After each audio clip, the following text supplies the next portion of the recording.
안녕하세요. 장후반 DPC를 발견합니다. DPC가 동시호가까지 오를까요 내릴까요? 다음날 주가가 오를까요 내릴까요? 잘 모르겠어서 일봉 차트도 보고 분봉 차트도 보고 뉴스 기사도 보고 이리저리 둘러봤습니다. 주식 투자는 예측하는 게임입니다. 나의 예측이 맞다면 돈을 벌고 나의 예측이 틀리면 돈을 잃습니다. 예측은 신중하게 해야 합니다. 무작정 오른다고 따라 매수하면 도박이죠. 현재 시점에서 가격이 더 오를지 내릴지 예측하고 베팅해야 주식 투자인 겁니다. 만약에 주가의 흐름이 예측이 되지 않는다? 절대로 매수해서는 안 됩니다. 매수하는 시점에는 반드시 어느 정도 주가 흐름에 대한 예측을 하고 있어야 합니다. 만약에 미래에 어떤 움직임을 보여줄지 전혀 모르겠는데 매수한다? 그냥 도박입니다. DPC는 아침에 뉴스 기사가 나왔습니다. 9시 21분 19초에 특징주 DPC 그랩 미국 나스닥 상장 초읽기에 투자 잭팟 부각이란 뉴스 기사가 나왔죠. 뉴스 기사도 있고 거래량도 터지면서 장 후반에 주가는 오르고 있습니다. 긍정적으로 검토해볼 만한 상태입니다. 다만 내가 DPC를 발견한 시점이 이미 주가가 오른 시점이라 추격 매수해도 될지 검토해봐야 하는 문제가 남아있는 것입니다. 주식 투자를 할 때면 멍하니 차트와 호가창을 바라볼 게 아니라 끊임없이 예측하고 정답지를 맞춰봐야 합니다. 내가 DPC를 보고 있다면 왜 DPC를 보고 있는 건가요? 매매할지 안 할지 고민하기 때문에 지켜보고 있는 것이죠. 하지만 생각하지 않고 보고 있으면 멍하니 그냥 주가 흐름만 보고 있는 경우가 태반입니다. 내가 왜 DPC를 보고 있는지도 모르고 DPC 주가 흐름만 멍하니 보고 있는 것이죠. 그러면 안 됩니다. DPC의 주가 흐름을 보면서 내가 매수해도 될지 매수하면 안 될지 가늠해 봐야 합니다. 주식 투자를 하려면 선택과 집중을 해야 합니다. 내가 해야 할 일은 3가지 이내로 압축하는 것이 좋습니다. 크게 매매 복귀, 예측과 정답 확인, 종목 선정이죠. 마주치는 종목마다 주가 흐름을 예측해보고 정답을 확인해봅니다. 그러면서 나의 실력을 쌓는 것이죠. 이때 아무 종목이나 예측하면 랜덤워크이기 때문에 알 수가 없고요. 의미 있는 종목들이 나온다면 예측해보는 겁니다. 그러면서 나의 실력을 쌓고 실력이 쌓이면 매매도 해볼 수 있겠죠. 그 다음이 종목 선정을 해두는 겁니다. 미리 종목을 뽑아놓고 매매를 준비합니다. 그리고 매매를 하겠죠. 매매는 아무것도 아닙니다.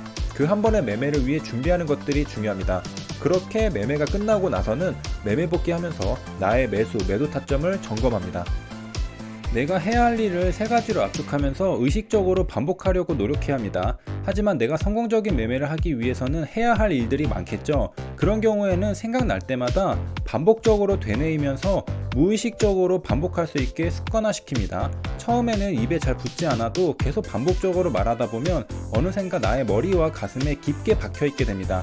그러다 보면 무의식적으로 반복하는 습관이 만들어질 수 있습니다. 그렇게 습관으로 최대한 많이 만들어 놓으면 유리하겠죠. 아무래도 의식적으로 하는 일들의 개수를 줄일 수 있을 테니까 말이죠. 저는 최근에 실전 투자 대회에 참가하면서 매매에 집중하고 있습니다. 전에는 취미생활 정도로 했는데 이번에는 순위권에 들어가기 위해 본격적으로 해봐야겠다는 생각이 들었습니다. 그래서 매매 복귀도 하는 등 굉장히 노력을 많이 하고 있는데요. 습관화되어 있지 않다 보니 정말 의식적으로 해야 할 일들이 너무나 많다는 걸 알게 되었습니다. 그래서 영상을 찍으면서 매매 복귀도 하고 생각나는 대로 계속 반복적으로 말하고 있습니다. 이러다 보면 어느 순간에는 내 머릿속에 중요한 개념들이 꽉 자리 잡게 됩니다.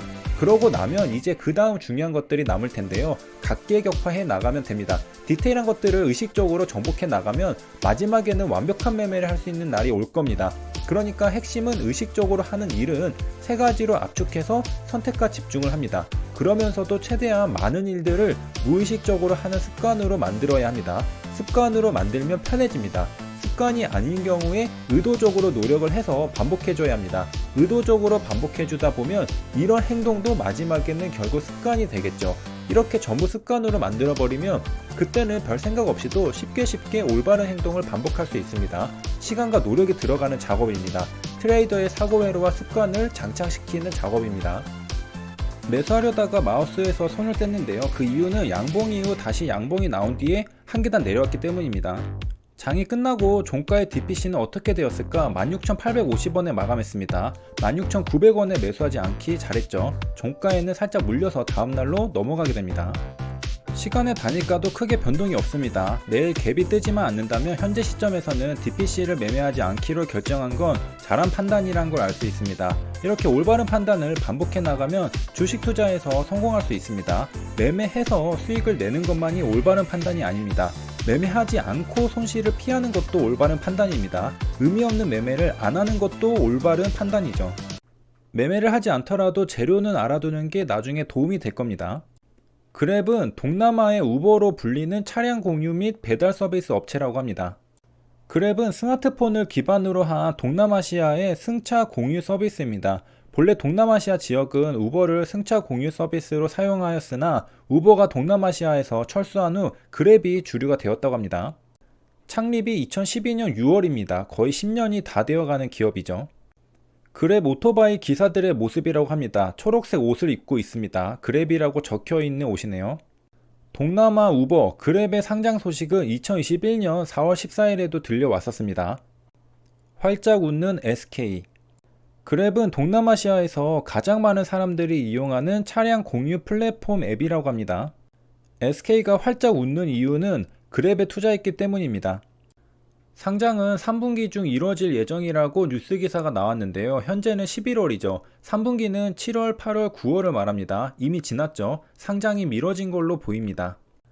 그랩은 인수목적 회사 스펙과 합병돼 나스닥에 상장된다고 보도가 되었었죠. DPC도 그랩에 투자했는데요. DPC는 스틱 인베스트먼트를 100% 소유하고 있습니다. 그러니까 스틱 인베스트먼트가 투자해서 수익을 본 건 전부 DPC의 것이라고 봐도 무방하죠. 그런 스틱 인베스트먼트가 그랩에 2억 달러를 투자했다고 합니다. 금액이 상당한데요. 2억 달러가 전부 스틱 인베스트먼트의 돈인지 펀드의 돈인지는 잘 모르겠네요. 스틱 인베스트먼트는 사모펀드 운용사라고 합니다. 고객의 돈을 받아서 운용하는 펀드죠. 그렇기 때문에 지난해 9월에 그랩에 투자한 2억 달러가 고객의 돈을 포함한 건지 스틱 인베스트먼트의 돈인지를 잘 모르겠다는 것이죠. 재료의 크기를 잘 모를 땐 과거 사례를 살펴보면 됩니다. 2021년 4월 14일에 SK와 마찬가지로 DPC도 그랩과 관련하여 뉴스 기사가 나왔습니다. DPC의 4월 14일 주가 흐름입니다. 종가는 마이너스 4.03%로 마감했습니다. 음봉으로 하락했죠.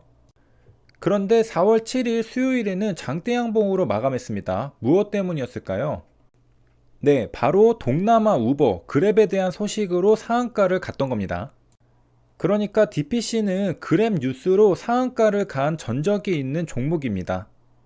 그리고 11월 23일 오늘도 그랩 뉴스와 함께 종가 9.77%로 마감했습니다. 횡보하던 시기보다 거래량도 터졌고요.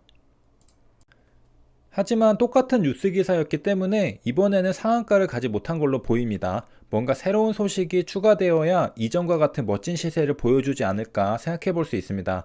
무엇이든 첫 재료가 가장 강력하고 그 다음 똑같은 재료가 발생할 때는 시세가 그만큼 강력하진 않죠. 여기까지 시청해주셔서 감사합니다.